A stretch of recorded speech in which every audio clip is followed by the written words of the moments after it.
बाबा जी की प्यारी सास संगत जी, आज जो मैं आपको बताने जा रही हूँ उससे पहले अगर आपने हमारा चैनल लाइक, शेयर, फॉलो और सब्सक्राइब नहीं किया है तो जरूर कर लें जी। साथ में बेल आइकन भी जरूर प्रेस करें जी, जिससे आपको बाबा जी की प्यारी प्यारी बातें पता चल सके। वो कहते हैं ना, कैसे करूँ शुक्रिया तेरी मेहरबानियों का मेरे खुदा, मुझे मांगने का सलीका नहीं है पर तू देने की हर अदा जानता है। सास संगत जी, आज जो मैं हाल ही में घटी सच्ची घटना आपको बताने जा रही हूँ, वो सुनकर आप किसी भी परेशानी से गुजर रहे होंगे तो आपको अपने सतगुरु अपने बाबा जी पर विश्वास और अटल हो जाएगा। एक बार की बात है, एक गुरसिख जो रोज सुबह उठकर भजन सिमरन करता।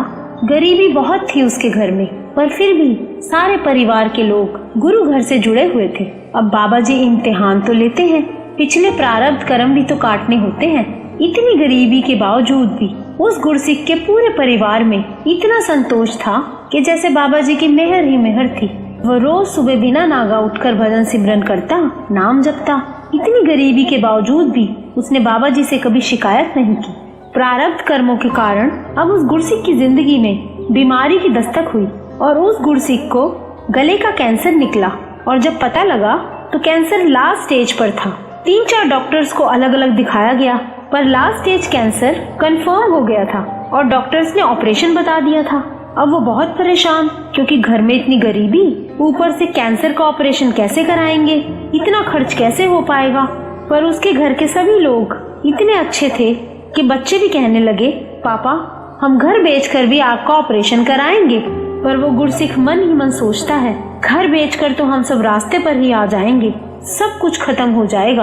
अब वो गुरसिख इतना परेशान कि सत्संग के बाहर जाकर बैठ गया। उधर घर वाले घर बेचने की तैयारी कर रहे थे, इधर वो गुरसिख जहाँ सत्संग के बाहर बैठा था वहीं पास की दीवार में लिखा हुआ था, डिठे सबे था नहीं तुझ जे है। सास संगत जी, इसका मतलब है सारे लोग देख लिए पर तेरे दर जैसा कोई नहीं मेरे सच्चे पातशाह। अब वो गुरसिख अरदास करता जा रहा है, रोता जा रहा है, सच्चे पातशाह कृपा करो, तरस करो, कोई रास्ता दिखाओ। अगर आपके दर जैसा कोई दर नहीं है तो मेरा दुख दूर करो बाबा जी। जैसे ही उसके दिल से अरदास निकली उसी समय कीर्तन की ये पंक्तियां शुरू हो गई, मानो बाबा जी उसके सवाल का जवाब दे रहे हो। सास संगत जी, जब मन परेशान हो ना, कुछ समझ ना आ रहा हो और 2 रास्ते दिख रहे हो जिसमें पता ही नहीं चल पा रहा हो कि क्या सही है और क्या गलत, तो गुरुद्वारे या सत्संग में जहाँ भी जाओ मन में अरदास करके जाओ, बाबा जी जो भी पहली पंक्ति वहाँ सुनाई देगी वो ही आपका जवाब होगा मेरे लिए, क्योंकि गुरु वाणी के रूप में जवाब देता है। तो अब उस गुरसिख ने जैसे ही वो पंक्तियां सुनी तो पंक्तियां ये थी, जे को चिंता बहुत बहुत देह व्यापे रोग, गृहस्थ कुटुंब पलेटिया कदे हरक कदे शोक, चित आवे उस पार ब्रह्म तन मन शीतल होए। कहते हैं जैसे ही पंक्तियां शुरू हुई उसी वक्त उस गुरसिख को खांसी आनी शुरू हो गई और वहाँ संगत डिस्टर्ब ना हो इसलिए उस गुरसिख ने खांसी कंट्रोल करने की कोशिश की तो उसकी एकदम से चीख निकली।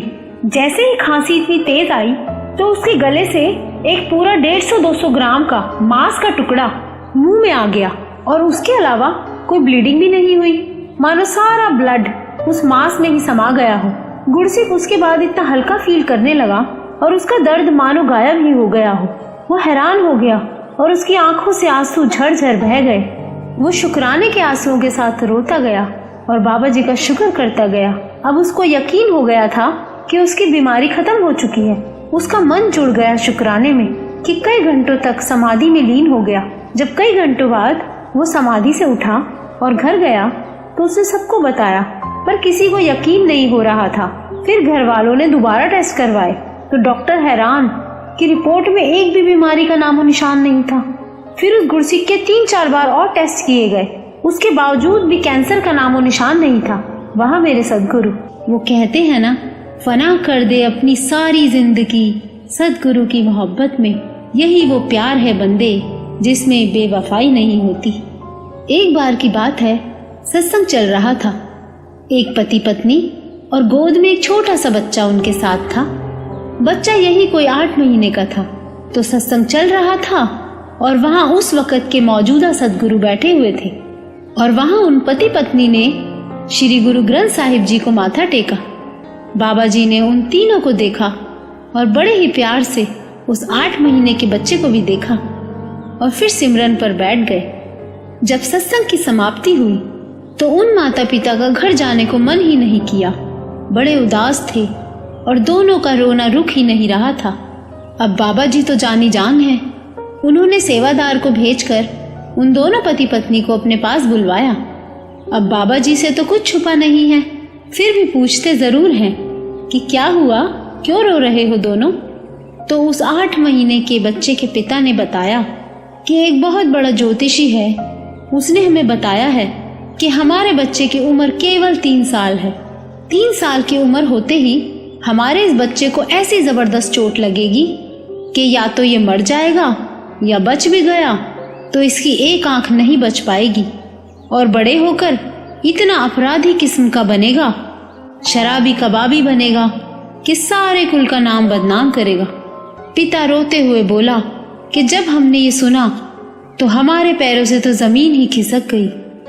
बाबा जी आपके पास इसीलिए आए हैं क्योंकि किसी ने हमसे कहा कि बाबा जी के पास जाओ, वही संभाल करेंगे, वो ही कोई रास्ता बता सकते हैं अब तो बाबा जी उन माता पिता से बोले कि कोई विरला ही ज्योतिष होता है जो बिना लालच के सच बता देता है। उस ज्योतिष ने बिल्कुल सच बताया है तुम्हें। यह सुनकर वो दोनों माता पिता और जोर से रोने लगे। तो बाबा जी बोले, घबराओ मत, यहाँ गुरु नानक के दर पर आए हो तो यहाँ से कोई खाली हाथ नहीं जाता। बस हम लेने वाले होने चाहिए।